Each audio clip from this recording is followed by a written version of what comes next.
route, and let's see if I got it here. You guys all see the map, okay? Yep. Yeah. My Saturday intended route was to go clockwise, starting at Blind Lake, which you look at the Waterloo Picnic Trail map. Actually, I think this is the Potawatomi Trail and hiking trail map. That would be from 12 to 11 to 10 to 9, and then the Crooked Lake. And she had pointed out that, well, that's not the recommended direction for hikers. That's actually the wrong direction for hikers. Oh, the bikes are going that way. Yeah. So we might end up having to go counterclockwise instead and go from 12 to 4 to 3. And from there, I guess we can go to 2 and then loop back toward Crooked Lake. And that actually ends up being a mile shorter. It's like 5 miles.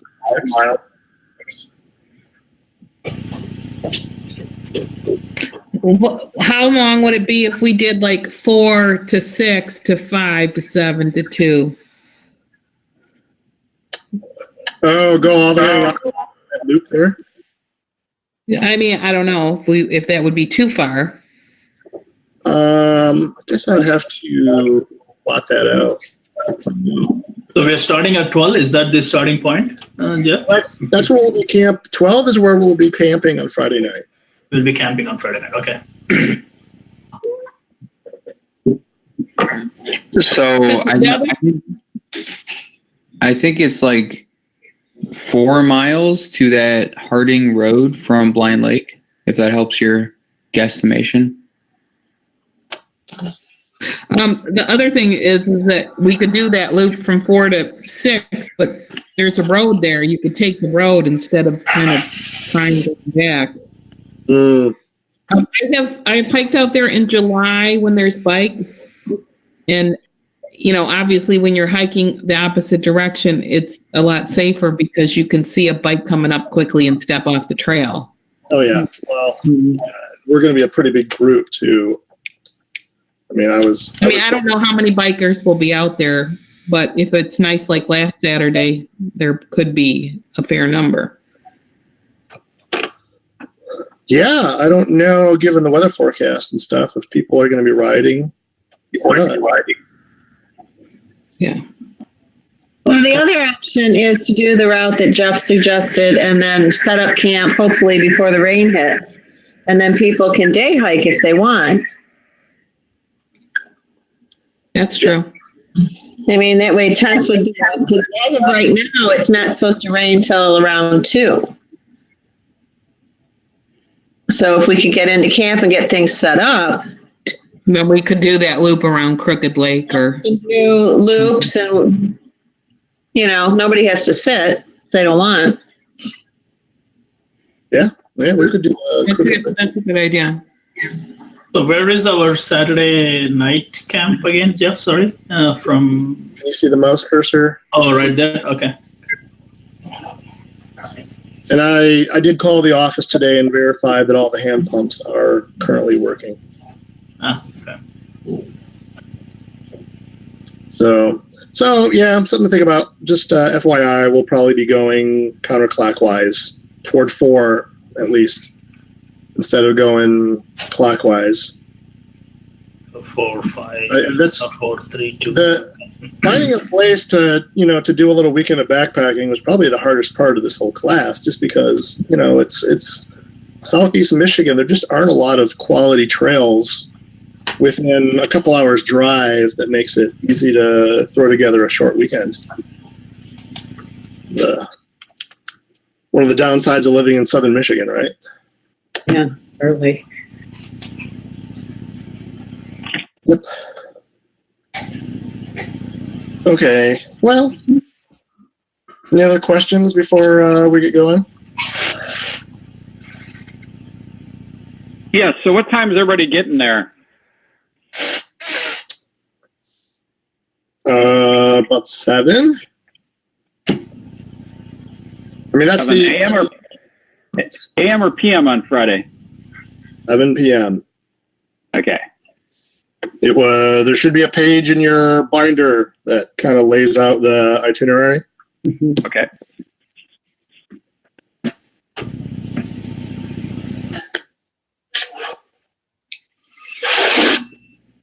Could you tell me the meeting point again at 7? The Silver Lake Beach parking lot. So we're meeting at Silver Lake on Friday evening. Right. We're gonna hike over to Blind Lake campsite that night. Well, we're gonna carpool a couple cars over to Good Band Road, where the mouse pointer is, right over there, Yep. west of 12. We're gonna park there, Okay. and that's like a mile in from there. Okay. That way, Yeah. I mean, I've hiked in the on an Friday evening, but I also got there earlier. Right. Yeah. So, yeah. Yeah. I thought you'd said something about that, but I wasn't sure. I thought, well, Yeah. Yeah. Okay. Yeah. That way we'll kind of split the cars up, Mm-hmm. and that just means we'll have to retrieve them Sunday morning.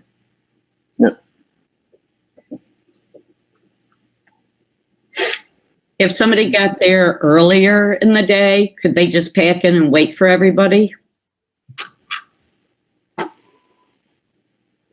Pack? What do you mean by pack? Well, walk in. Like I'm off on Friday, Okay. all day Friday. Yeah, if you want to, that's up to you. Park your car on the Ben Road and hike into camp. Yeah, I may go a little early just because I have the day off. Send me an email, because I'll have to tell you what campsites we have reserved at Blind Lake. Okay. We have 3 sites over there. Oh, and before I forget, I do have a tent for the guy that was going to share the tent with me. Yeah, Leo. His name. It's Leo. He's not online. I don't know where he's at.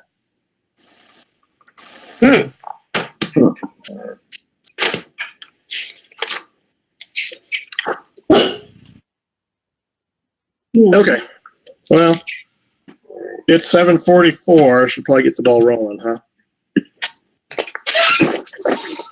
This should go faster than the last one. There's not nearly as many slides on this presentation as the first one we did. So this is about campsite selection. Did any of you get a chance to read that one last article that was in the binder? Yeah, I did. Okay. You guys know which one I'm talking about?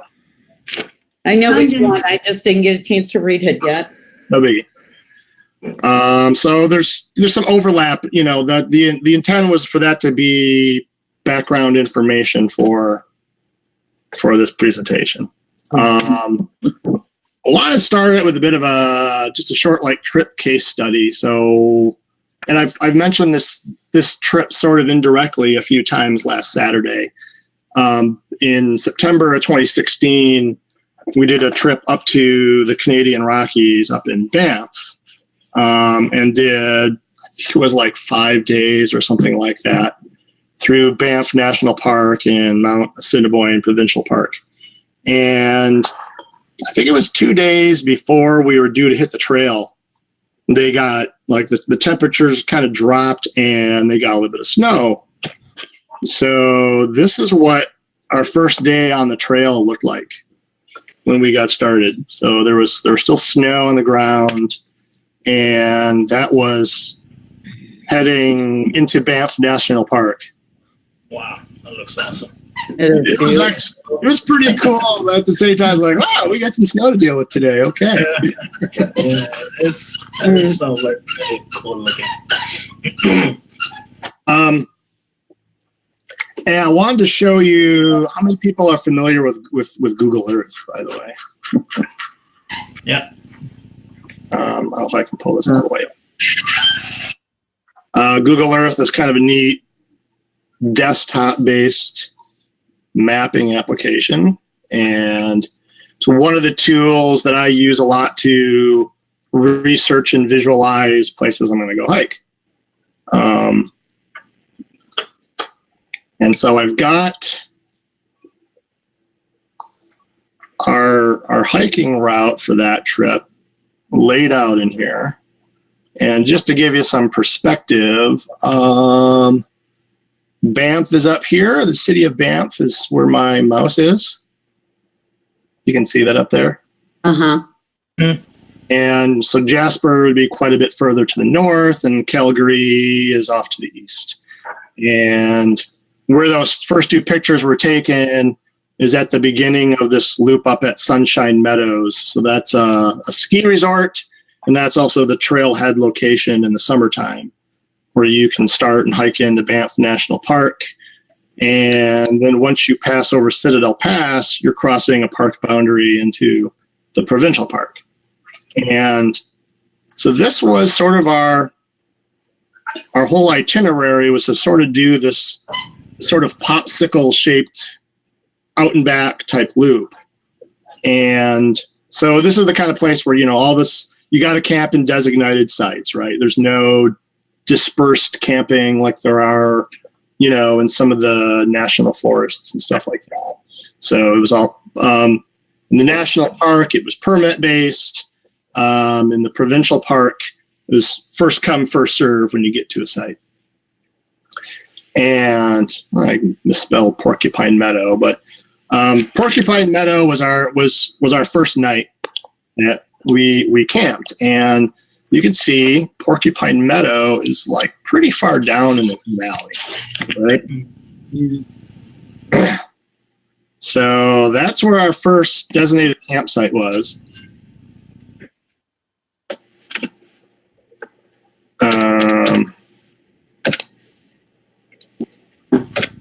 So that's sort of a photo looking down into the valley where the meadow is.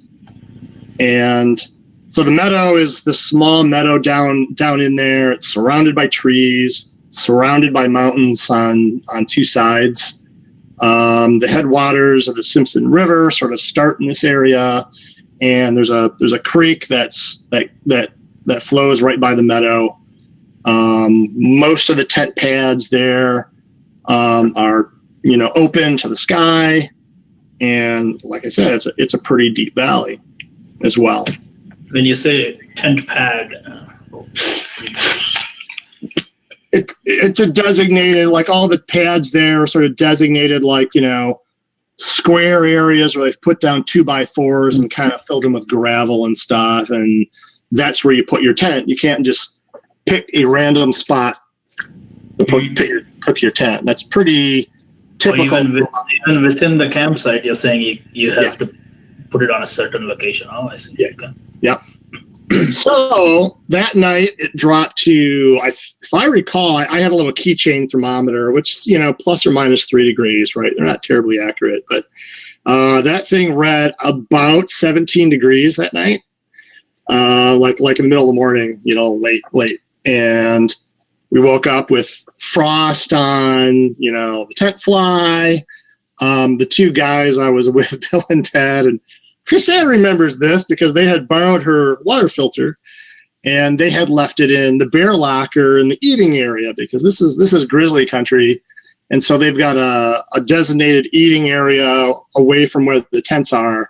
And at that area, they've got these steel bear lockers where you can store your food, so that you don't have to carry a bear canister or anything. And so they thought they would just leave their water filter in the bear locker with their food for the night and pull it out in the morning when they go to boil their stuff. Of course, the next morning, the filter wouldn't work because it had frozen solid.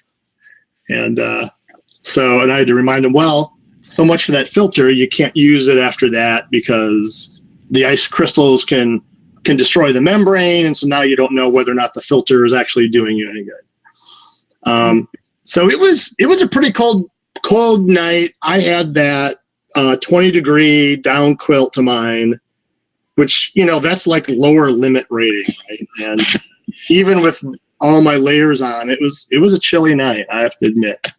But it kind of got me thinking, you know, were there some things that I could have done during the planning stages to be a little more mindful about what's designated campsites that we had picked to stay at that maybe could have improved our camp comfort a little bit? And sure enough, there's a bunch of different articles, including the one that I referenced in the binder, as well as there's another series by Andy Skurka called Picking 5-Star Campsites that I'll forward along too, that talk about things that you can do that you can make a difference in terms of how warm or cold or comfortable or uncomfortable your campsite can be just based on the campsites that you pick, within reason, especially for designated sites in a national park setting. Keeping in mind, like I said, Andy Skurka rarely goes to national parks. He's usually way out in the wild where he's completely free to pick, places to camp wherever he can find a good place. So I want to start with talking about sort of like physical weather phenomena that affects us when we backpack. So we know that if anyone's gone and looked at hot air balloons, that hot air rises, right? You fill a balloon with hot air. Hot air is less dense than normal air and makes the balloon rise. Sort of as a reverse corollary of that, cold air sinks, right? Cold air is denser than warm air, so that dense cold air is going to sink. And so what happens at night in the mountains is that cold air that's in the mountains is going to sink and slide down into the low-lying areas in the mountains. So it's going to flow downhill. It's going to tend to collect in all the low-lying areas like the bottoms of valleys, as well as like major lake basins and stuff.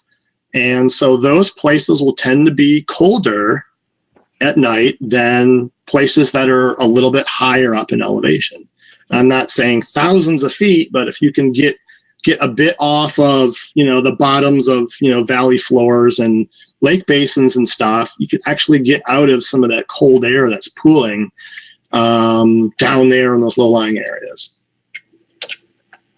Another thing to consider is, you look at like a lush meadow like this next to a lake, and those are very scenic places that are tempting to camp at, but they're also big sources of moisture, right? Plants and bodies of water give off a lot of moisture, and that's going to make the surrounding air more humid as well, which can be a problem when you're camping. You don't necessarily want a lot of cold, humid air around your tent, right? Another thing to consider is high mountain passes, and saddles and even ridge lines. And high plateaus, these are places where it can tend to be quite a bit more windy, especially a restricted mountain pass. You've got wind that's blowing across the mountain range. It reaches a mountain pass like that, and it gets funneled through that pass. And so you'll experience a lot more wind up on a mountain pass than you will, further down the mountain range or on the trail. So here's a picture in the Canadian Rockies where we hiked up to this ridge line, and we were overlooking a glacier that's you can just barely see it up in the left-hand corner there. And because we're up on this exposed ridge line, the wind just comes whipping across this ridge line really fierce. And so previous hikers have built this little stone wall, and so you can go up there and kind of huddle behind it, and have your hiking snack or whatever. And we were up there and took this picture here. And it may not seem like it, but it was extremely windy. I'm sure Chris Ann will agree. Yeah, just a little windy. So ridge line is so Jeff, a ridge line is kind of defined as what, the edge of the mountain kind of thing, or how are you defining a ridge line there? Yeah, like a ridge of mountains where you would come up, and that would be like the apex of a line of mountains. You come up one side and you could descend down another side, right? And so you're up there. In this case, a lot of times these ridges are completely exposed. There's not a lot of tree cover up there. You're above tree line. Mm-hmm. And So it's not uncommon for wind just to blow across those. And if you don't have any way, any sort of cover, that could be a challenging spot to decide to camp for the night, right?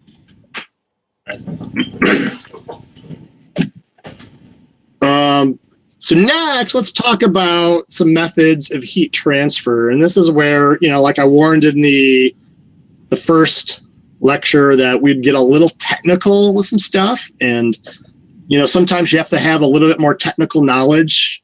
When you're using lighter weight gear and stuff, you have to be aware of these sorts of phenomena. So methods of heat transfer. That conduction happens when you're lying on the cold ground, right? So the being in contact with a cold surface, heat from your body wants to transfer into the ground or the rock or whatever. And that's why we use an insulated sleeping pad, right? Is to keep that from happening. So that's one way that we can lose heat. Another is convection, where you have a cold wind blowing by, and so that cold wind can rob a lot of heat from you. Third one is evaporation, which is why we sweat, right, in the summertime to keep cool.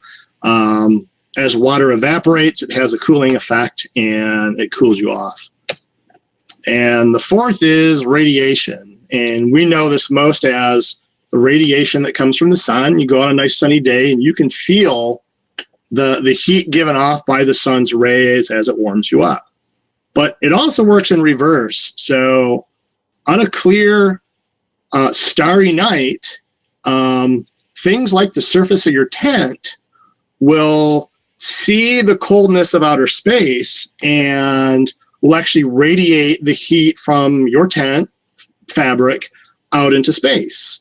And so if you read any of that article, they actually did some experiments where they took a thermal or an infrared thermometer and they measured the temperature of the tent fabric on a clear night.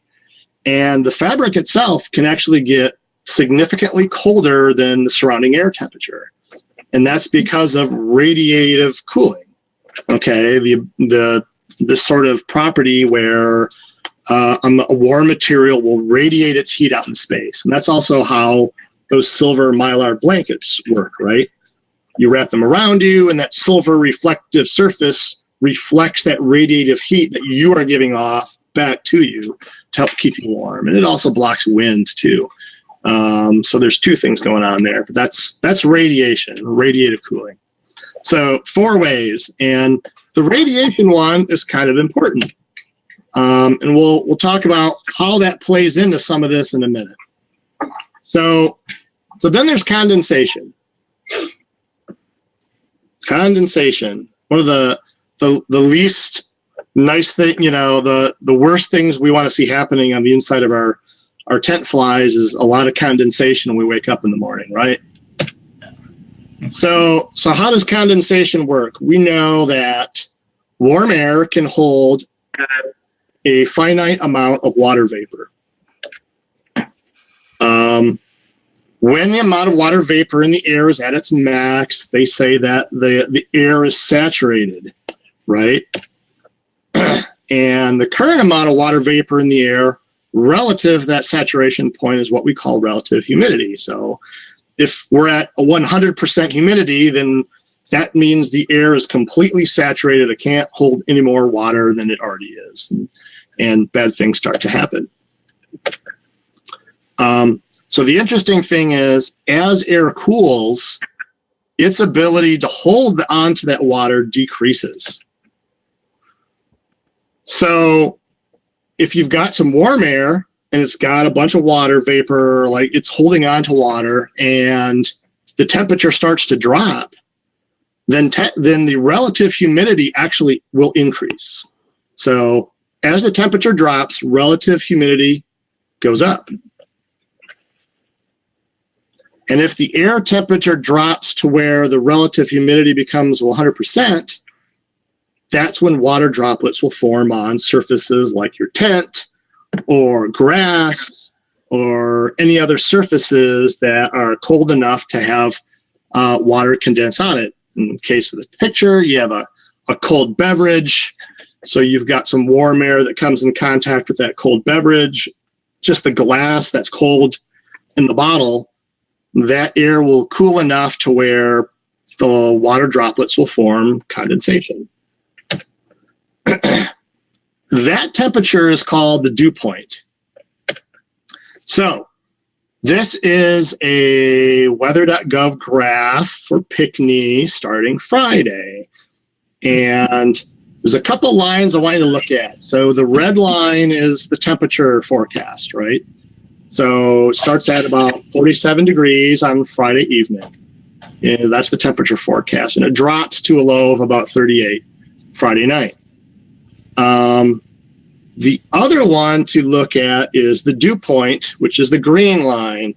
So the dew point remains steady at about 34 degrees, right? 35, 34 degrees. It really doesn't change for most of the weekend. But then if you look at the green line down on the bottom, the green line is relative humidity. So the relative humidity starts at about 63%. And if you compare the green line, which is the humidity, to the temperature line, which is red, what you'll see is as the red line goes down, humidity goes up. And as the temperature rises on the red line, humidity goes down.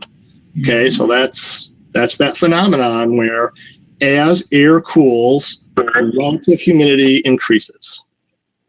Okay, and so you start putting all these things together, the idea that you're in a tent and you've got a tent fabric that's being cooled down from the outside, maybe because it's a cold, starry night, and you're inside the tent, you're making the air in your tent even more humid because you're exhaling water vapor. They say each person exhales about 1 liter of water per night. So if your tent isn't well ventilated, the humidity inside your tent keeps increasing and it comes in contact with that cold tent material. So what can happen then is that's how you can get condensation on the inside of your tent, is that warm, humid air inside your tent contacting the cold surface of your tent fabric. So here's a good picture of a condensation scenario. This person has camped in a low-lying area with a lot of moisture. So maybe they were in a nice lush meadow that's low-lying. So they've let cold air come in. There's a lot of moisture. They're inside their tent. They've completely sealed their little tent there. So there's no ventilation happening. So what's happening is the moisture is building up on the inside, and they're going to get a lot of condensation on the inside of their tent because of that. Okay. So a better idea would be find a campsite in more open terrain above a low-lying area. So maybe a place where the humidity is less because you don't have all that moisture coming off of a body of water or a big meadow full of plants. And you've got some good cross ventilation happening. You've got your vents open. You left your vestibule door open so you can get some ventilation so that you're still breathing out water vapor all night. But if you can have a nice cross breeze coming through your tent, it can help carry away some of that humidity, and you'll have significantly less condensation inside your tent. And so that can be true whether it's a double wall tent or a single wall tent or a tarp, right? Any of those can suffer condensation.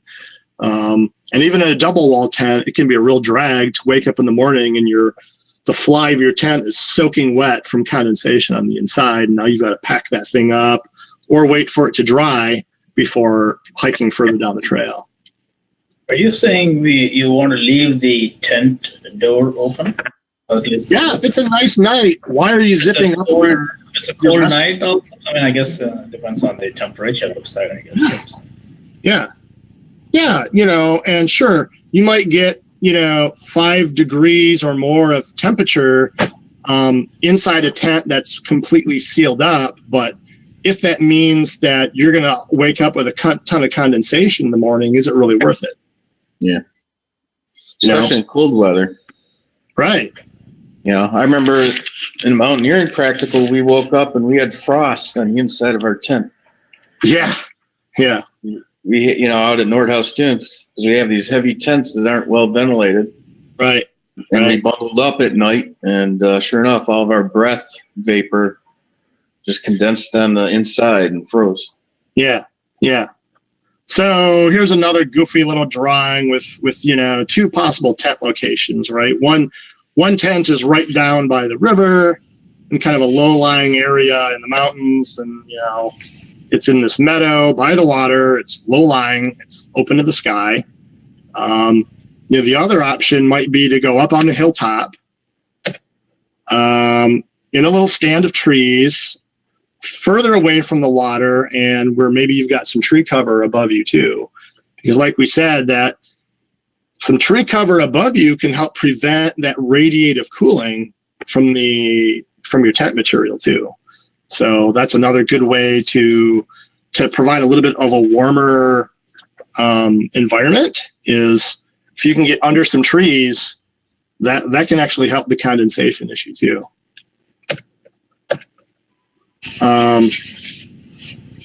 So this is just one example of one of the campsites that we had picked on the John Muir Trail 2 years ago. And it was, some ways away from the lake and in a good stand of trees. And that was, a pretty good site for us because we didn't have a lot of condensation issues that night with the amount of tree cover we had above us.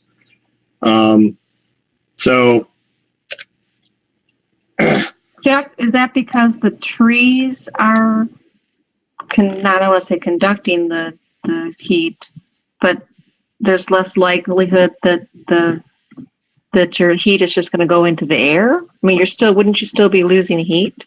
You can still lose heat, but there's some barrier between the fabric of your tent and that sort of cold outer space on a clear, starry night.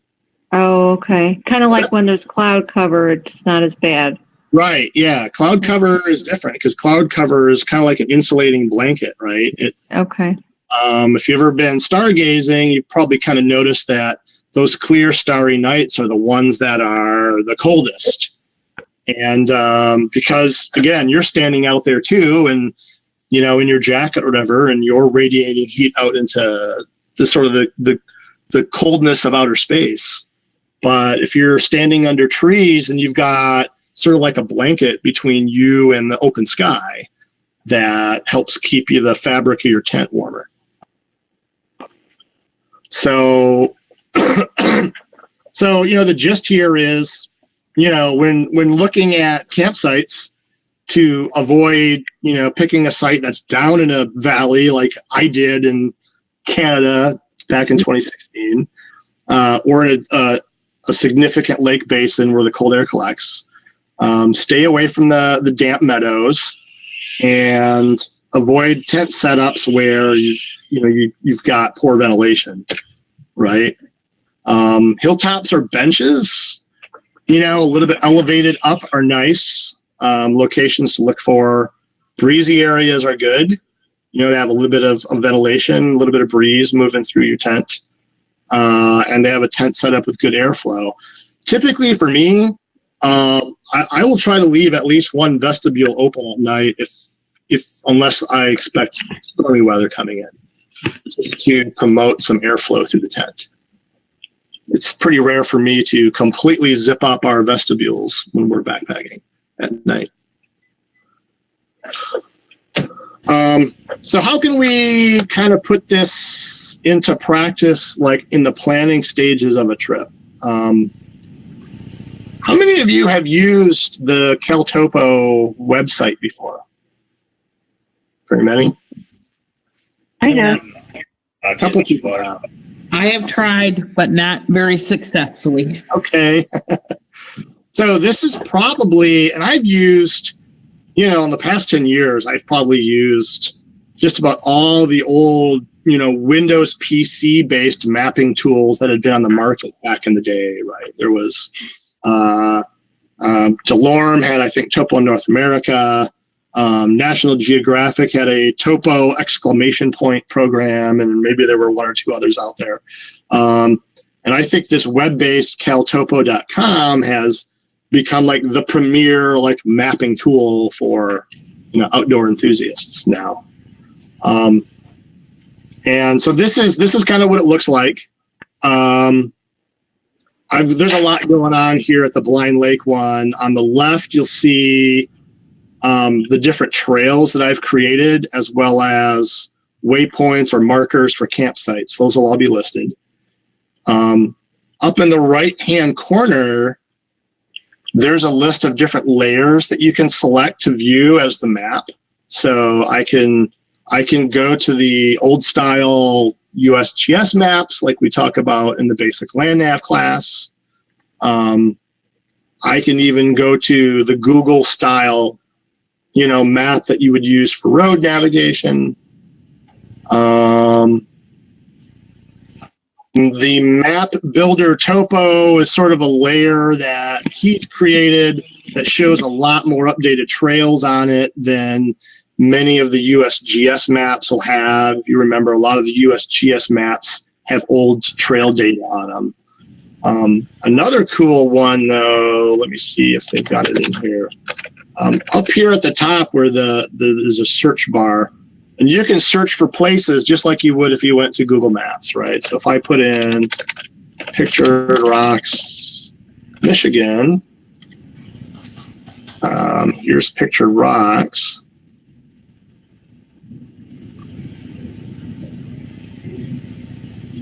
They have another, what I call layers, the National Park Service Visitor layer. And so you can turn on a layer that shows the national park map set on there as well, which clearly will only apply when you're looking at an area that is a national park or national lakeshore in this case, right? So those are also pretty cool. Not a lot of neat layers you can go to. You can also switch to satellite layer, and I'll kind of show you why that can be handy in a minute. So I'm going to go to show you, I've been planning our John Muir Trail trip for this summer. I've got this map in here with tons of waypoints and routes plotted out and stuff.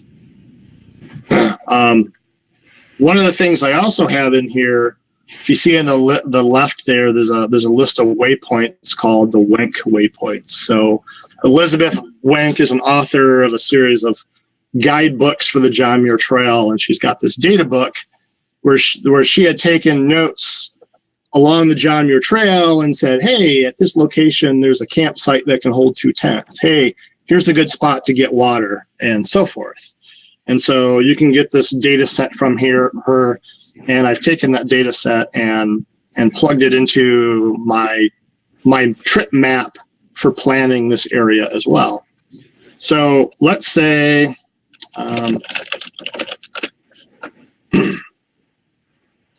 let's say on one of my days, we're planning to come over a place called Silver Pass, and I'm trying to figure out where we might camp for the night. So I'm kind of looking at the map and trying to think about those rules that we had just talked about, like what makes a good campsite, what makes a bad campsite, and for what reasons. And so I'm looking at the map, and I know that generally speaking, we're hoping to come over the pass, and somewhere in this area of the trail, we're going to be ready to camp, given the mileage and the elevation. So I've got a couple waypoints here, like this one from the Elizabeth Wenck, where she had noted if you walk 100 feet off the trail, you can search for sandy spots that hold single tents, but you have to go look for them because they're not going to be visible from the trail. Cool. And that's not, this type of guidebook isn't typical for most hiking locations, but boy, if you're a JMT hiker, this is pretty amazing data to have.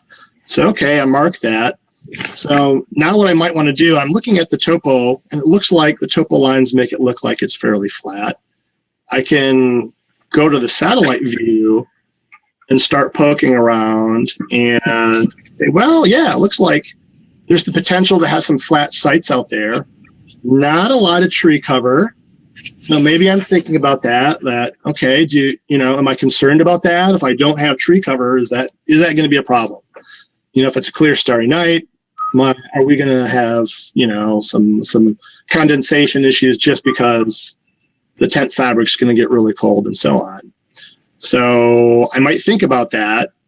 And one of the things I can do is I can take all these trails that I've traced in Caltopo, and I can export those to a file, and I can bring those into my Google Earth system, just like I did with the Canada map.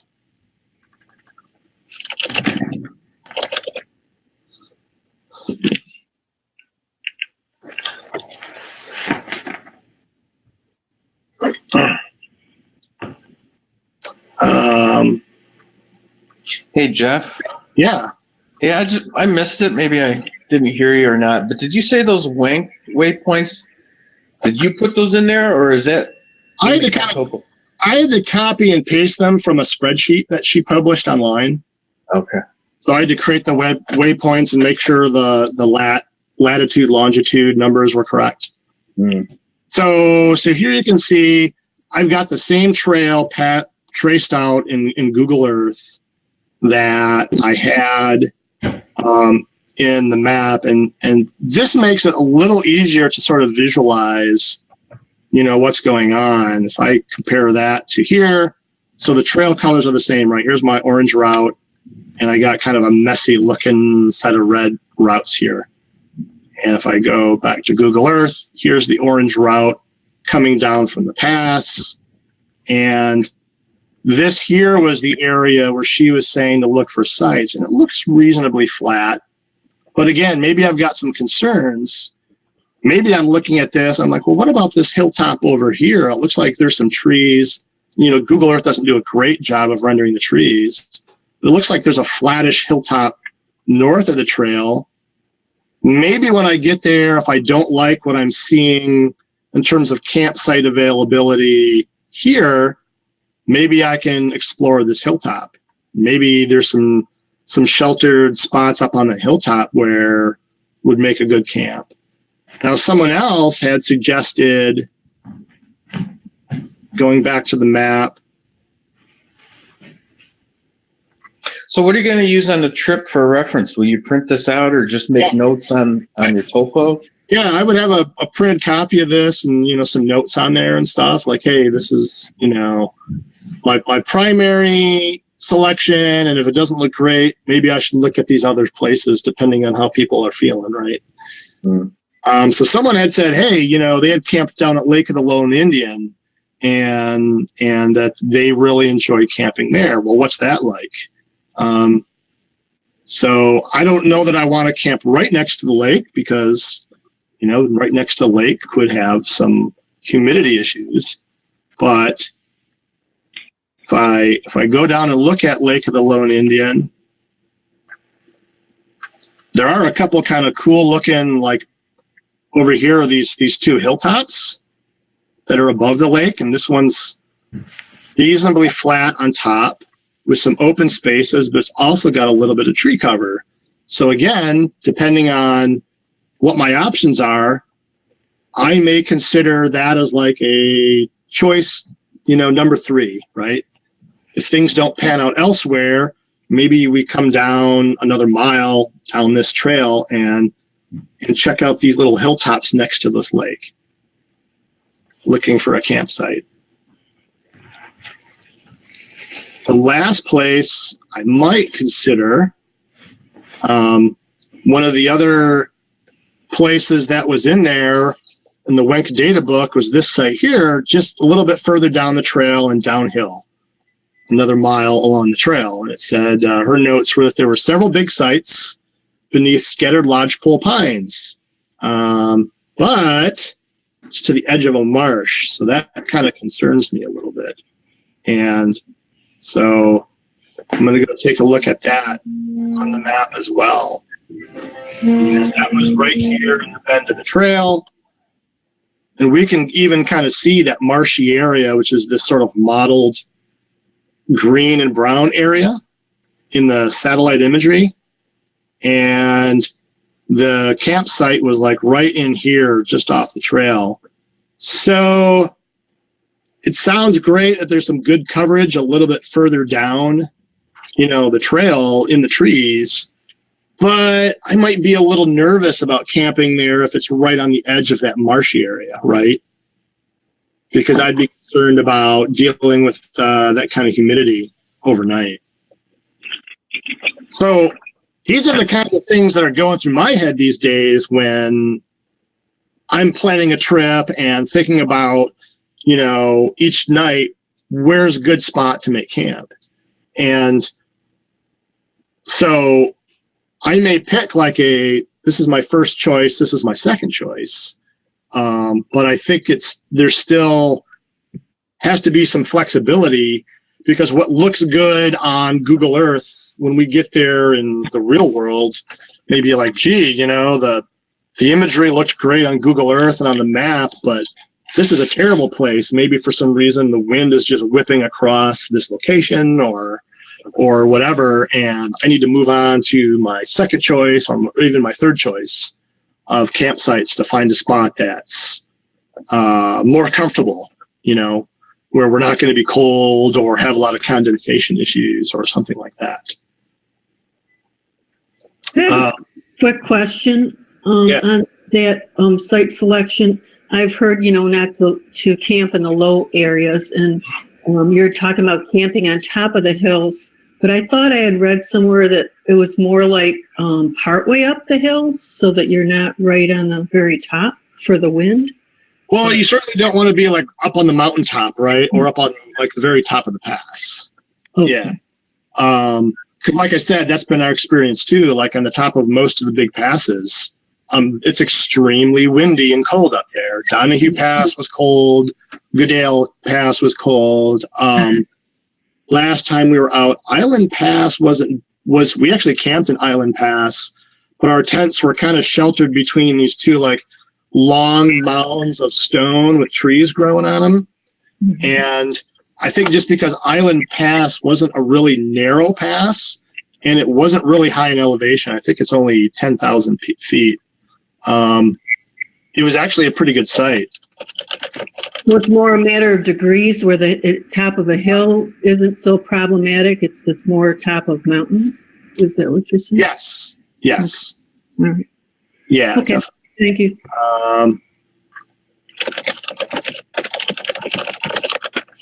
Let's see, because that was, so this is where we camped last time, was right here, just off the trail at Island Pass. And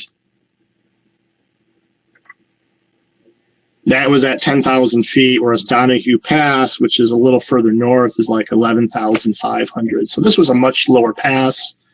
And this was one where, again, I guess I don't have the notes in here for this one, but that's where we actually camped last time. We were in the area. And if you look on the map, it doesn't show it, but there was actually quite a bit of tree cover in there too, right, Chrisanne? Yeah, there was. We had a big rock. Yeah, a lot of rocks and some scrubby trees. So we didn't really experience that sort of blowing gusts of wind through the pass like we did at that Donahue. That was it was a much wider, not as steep path. Right. Yeah. So that was definitely a factor. So I've got one more of these scenarios to walk through with you guys if you're interested. Yeah, this is incredible, but very overwhelming for me. We gotta do so much. You all have your 3-ring binders handy. Yeah. if you have your So the three, waypoints is like what does that mean? Like just some markers along the way kind of thing, or what Yeah. are waypoints? Yeah, and I can kind of demonstrate some of that too. I'll just go back to Map Builder here and show you a couple other features really quick. It's really easy to, like, if you want to, I can right click anywhere on the map and I can say new marker. Okay, and I can put site 5. And I can even then go and change the style. So there's a bunch of different icons. So I could, pick a little tent and do that. The other thing that's really nice, if I want to trace one of these trails, because I'm interested in that trail, right, and where it goes, and maybe I'm planning a route to go there. Maybe I want to hike from these camps over here to this intersection. So I could go ahead and I could say new line. Maybe I can say day hike, and you can see the tool automatically highlights all the trails that it knows how to follow. So if I go ahead and just drag the cursor, I don't have to trace the line perfectly. The tool will do that for me. That's cool. And then if I double click, that finishes the line. But these trails are already, I haven't played around, but these trails are already built into the tool, or this is something that you... They're plugged into the tool. So there are people who go into databases and they program into these databases the locations of these trails. So it's completely at the mercy of, the databases. And I think there's a couple different ones out there. Let me see, if I create another line, you'll see that up here in the corner, there's a snap to, and it's saying, what database do I want to use to find lines? OSM is the OpenStreetMap database, and I don't know why it's called Street Map, but it also has trail information on it. But there's also a U.S. Forest Service database and some hydrological database of information, and I'm not sure what's in that one. And so a lot of times, by default, is the OSM database. But sometimes there are trails that I can see on the map that it doesn't know how to snap to, but if I pick U.S. Forest Service, that can work better. So I can switch between those. And these things that you create are pretty much local to your account, or this also gets stored like globally? It's local to my account. So and a free account can store a certain number of maps, and I think he only lets free accounts print like 8.5 by 11 paper maps. So you can generate PDFs of this and print them off. I pay for a pro level account, which is like, I don't know what it is, some number a year. And so I can print like 11 by 17 map tiles, printouts if I want. And so, for me, it's worth it because I plan like a big trip every year, right? Right. So then the other thing you can do is once you've traced a trail, I can click on it, and this is how I get those elevation profiles like the one you saw in your binder. So it immediately gives you information about the distance of the trail and how much elevation gain and loss. Now, this day hike, not so bad. If I pick this purple route, which goes over Donahue Pass, that's got quite a bit more gain, 1,200 feet of elevation gain, and 2,800 feet of down on the other side of the pass, which anyone who's been hiking knows that's a real knee breaker, right? That's really hard on the knees. That's where the trekking poles really come in handy. And that's the kind of data that really comes in handy when you're like, well, how hard is my day going to be? It's not only, 13, almost 14 mile day, but it's a day with a lot of up and down. So that's the kind of like planning information that really comes in handy. So did you guys find the topo map in the very back of your 3-ring binder? Mm-hmm. Okay. So let's say, where is that?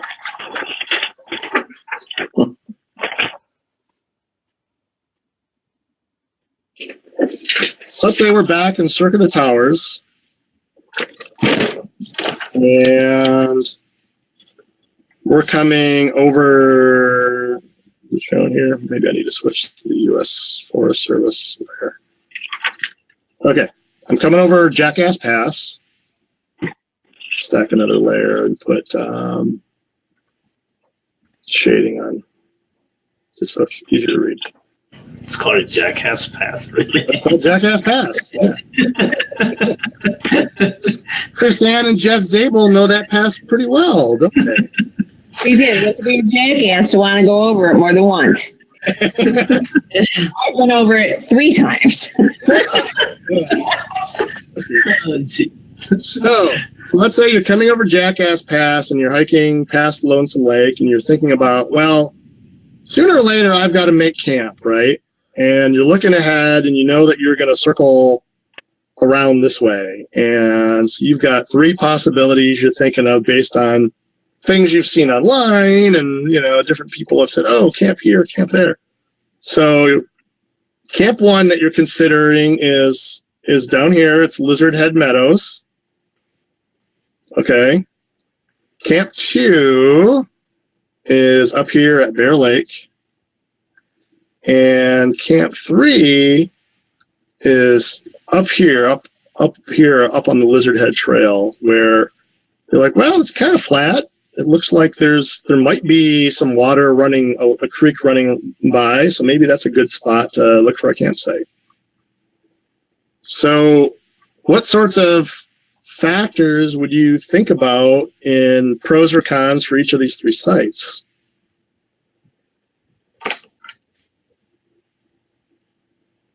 Any thoughts? Well, that first one's right there in a meadow, Yeah. which is, you want to take that into consideration. And there's rivers all around it. Yeah, there's so much water flowing through there that would probably be a concern for me too, you know.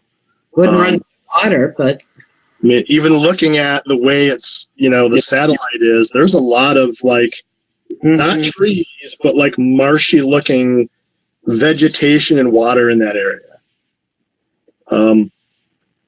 We've hiked through there, and I think there are some campsites in these trees, if I recall, that are used by pack horse campers that come through the area. But I'm not sure that as a backpacker that I would want to camp at that site.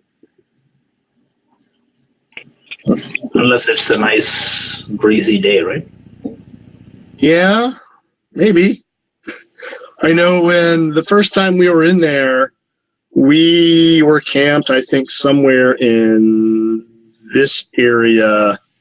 I know we was past this creek crossing. It was somewhere down in here between the trail and the creek. Because that area, I think we were in this stand of trees kind of up out of the meadow. We had hoped to camp earlier, but didn't find any good spots. And it was getting late in the day and the weather was getting kind of nasty. So we ended up in these trees. And we didn't have condensation issues because the wind was just whipping that day. It was kind of coming over the mountain range and just flowing right down through this U-shaped valley. So that does happen. Was not expected. Okay. So that maybe rolls out camp 1. What about camp 2 and camp 3? Jeff, we were at camp 2, pretty close. I know. Zabel. Yes, we were. Very windy. But we had some benefits. Talk about, where did we put our tents that day? That's true. We found some nice trees. The only thing, it was beautiful. Had some nice trees. It was just a little windy and wet, but the next day was beautiful after that. But it was a beautiful sight. What's the difference in colors in this map? Is it tree versus no trees in the other view? Yeah, standard USGS or U.S. Forest Service coloring. Green indicates there's some timber, standing trees. White means that there's no standing trees, and I would expect the same out of the USGS layer. Yep, almost exactly the same. And that's kind of borne out by looking at satellite imagery, where you can. And now this aerial photo was taken in the winter, but all the trees in this area are pretty much evergreen anyway, right? And so you can see those trees in there with some open spots. The other thing you can do, so that's like Google's most recent imagery. There's a couple other ones you can try to pick here too. This 2013 to 2015, or an even older one, but the resolution is a little more blocky, but it can still give you an idea of what's in the area. Yeah, this one looks like it's at a little higher location, so potentially a good spot. Yeah, so it's higher up out of the valley. It's close to some lakes, but you've got a little hilltop here too. So you are up a hill a little bit away from the water too, right? Yeah. Right.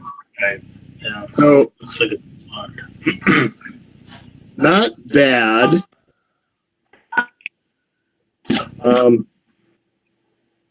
What would your thoughts be on Camp 3? No trees at all. Open spot looks. Yeah. Flat. Flat is good. Yeah. Flat. And it's a river, isn't it, running right by it? Supposed to be a creek. A creek. Yeah. It's interesting that the USGS map shows it as a creek, but if you go to the Forest Service map, it's got dashed lines, which means it's seasonal. Oh, okay. So it may be there, it may not, depending on the time of year. Okay. This is like a permanent snowfield or glacier down here. That's way downhill. Could it be really windy up there close to the top of the ridge? Well, Chris Ann and Jeff, what do you guys think? Yep, it was really windy. It's really pretty exposed. Yeah, that's Lizard Head Plateau, and it turns out is like really exposed. There's no cover. I haven't been up there, but they have, and I've read about it though. It's just this open rocky plateau where the wind just kind of whips across, and not a place you want to get kind of caught in the weather either. No. So probably not a great spot to camp, as it turns out, even though on the topo it looks like maybe it could be.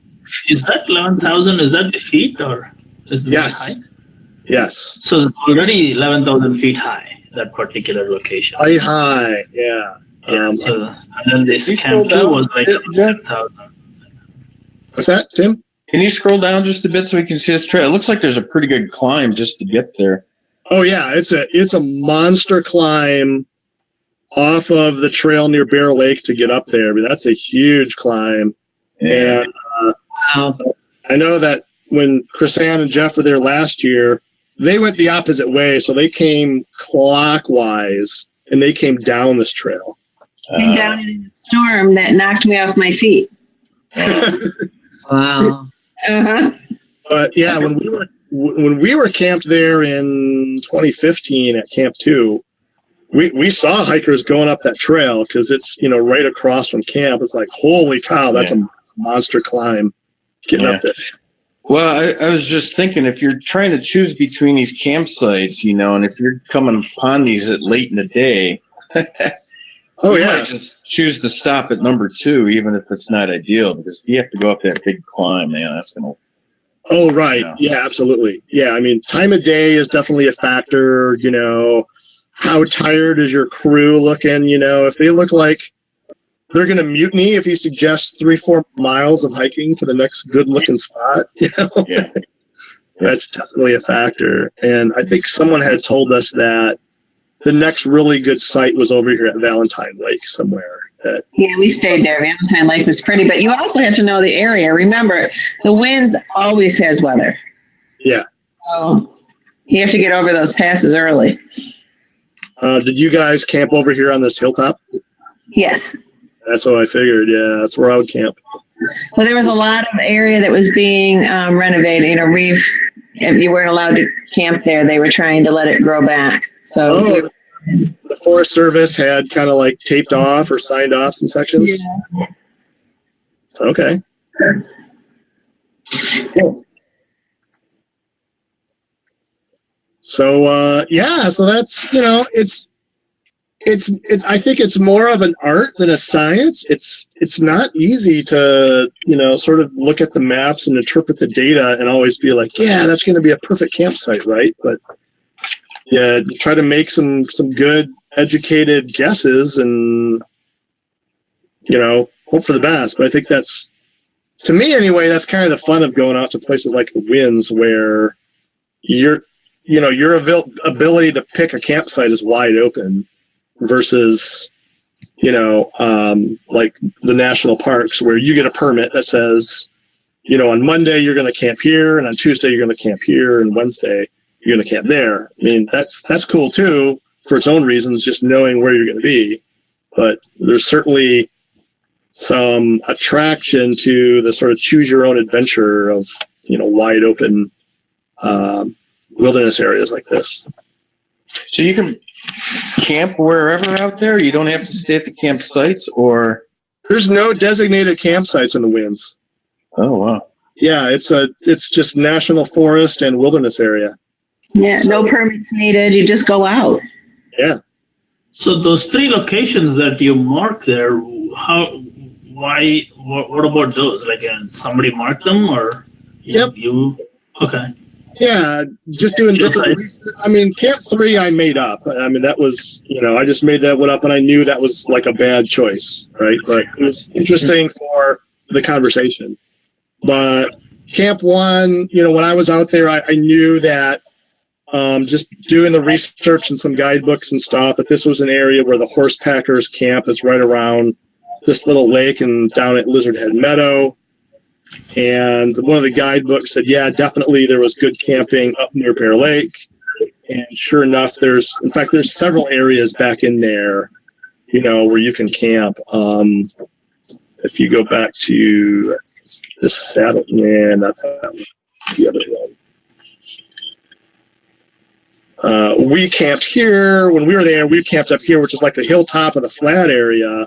But there's like a little use trail that kind of comes out to this area over here, which is kind of another flat, almost grassy area that's, you know, just uphill between the 2 lakes. And I even went and day hiked across this lake and went way up on top of this overlook to look back down into the valley when we were camping there to sort of check things out. So it's a cool area.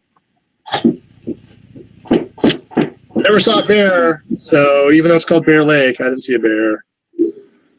Neither did we. Yeah. Jeff, I had a quick question about the symbolism on the map. The red numbers with the parallelograms, do all the trails have numbers as well as names? Is that what that is? No, I think those are just like maybe section numbers that are used on the map. I don't think that's necessarily standard. Okay. I'd have to go back and Tim, do you remember what the section numbers mean on a USGS map or a 7.5 quad? Yeah, I don't recall off the top of my head. No, I was talking about there's numbers red numbers inside red parallelograms, and they seem to be on the trails.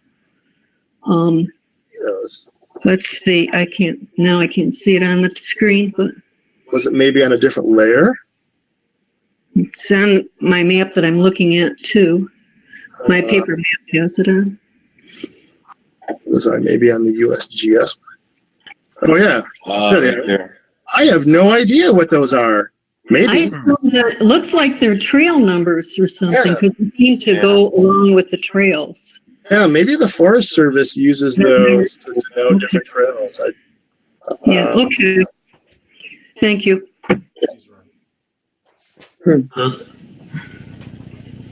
Adi just So, stepped in the room to let you guys know that she's right. What's that? Adi says she's right? Okay. Yeah. Thank you, Addie. Thank you, Adi. So that's, was the topic for tonight was, picking campsites. Is it always possible? No, like this weekend, right? We don't really have any choice about where we're camping. The DNR has built these campgrounds, and you can either camp in the campground or you camp nowhere. And whether or not the campground at Blind Lake is a good campsite or not, I mean, we don't really have any choice in the matter, right? We can go there and maybe poke around, and maybe one individual tent site may be a little better than another if it's a little, higher, a little bit higher ground or whatever, but there's not going to be a significant difference between any of the sites at the campgrounds we stay at because we just don't have a choice in that matter. So, you kind of try to use these skills when you can, keep them in mind when you're planning a trip or whatever. Certainly if you're, going to go join some other trip that's going somewhere, be involved as a participant and, ask to see the maps and look at where the campsites are going to be and be thinking about these types of factors. Maybe talk with a trip leader and have discussions like this, like, oh, well, what do you think about the sites we've picked? Are they too close to a marshy area or a low-lying area that could get cold at night or whatever?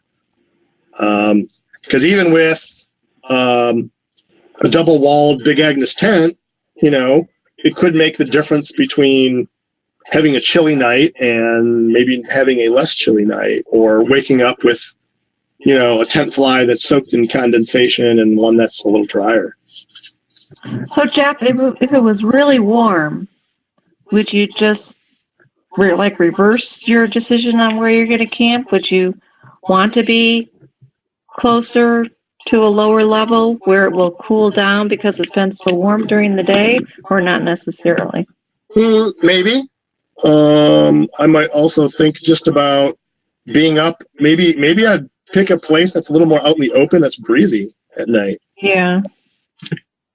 That's a consideration too. I know, Alex, you're still on the line, right? Yeah, I am. Sorry, I was on mute.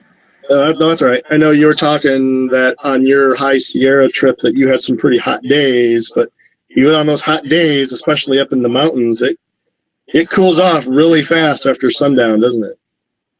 Yeah, so our days were, into the low 90s, and some of our nights were into the high 30s. So you're looking at a pretty significant shift there. And I mean, that's also elevation dependent as well. Like, if we're hiking at 6,000 or 7,000 feet and then sleeping at 10,000 feet, I mean, the temperature swing just in elevation is pretty high there too. But yep. Is there kind of a general formula for elevation and temperature? Yeah, I think it's like 4 degrees per 1,000 feet. Yeah, that's about right. Yeah, 2.5 to 4. Yeah. 4 degrees F. Yeah. So, any questions about the material? Oh, but I thought it was really good. Yeah, Really cool. Lot to think about. Yeah. Some of those line drawings were done by me. I know they look pretty amateurish, but I was struggling to find, some depictions of some of the areas that I wanted to talk about. So. the perspective was very good. Cool. Thank you. I'm not an artist, but I did what I had to do to come up with some slides. Yeah, I'm impressed. Thanks. Yeah. So, yeah, that's all I've got. Any other questions or things you want to talk about for Friday night or the weekend?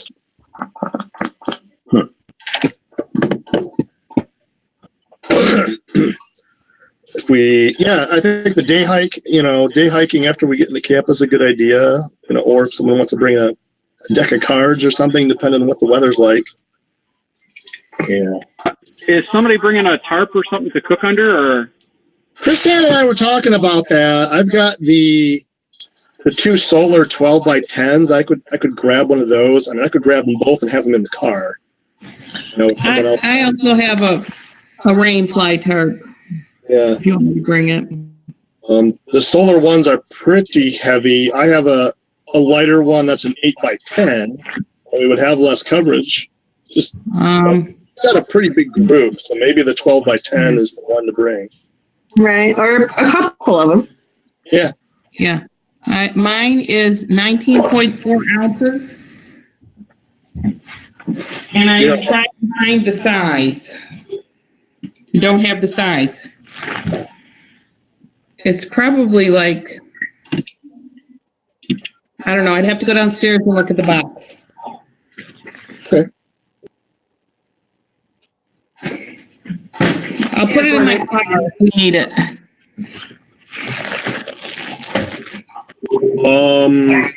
Yeah, so there's going to be water pumps. I'm not planning on bringing a water filter at all.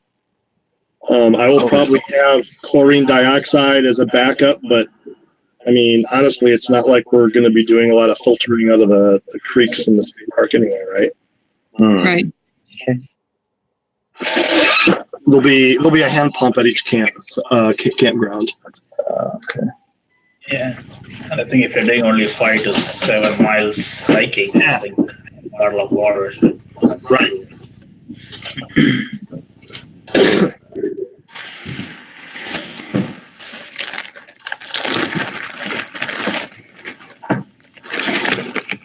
Okay, well, that's all I've got.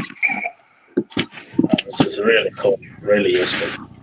Awesome. Thank you very much. This is a lot to take in, actually, for me, at least as a newbie, but nothing else playing around.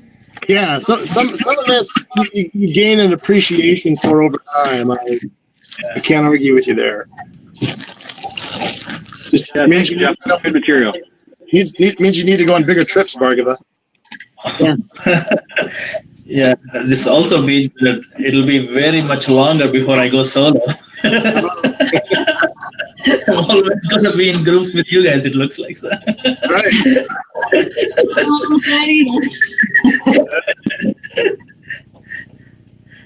This is cool. Yeah. All right, folks.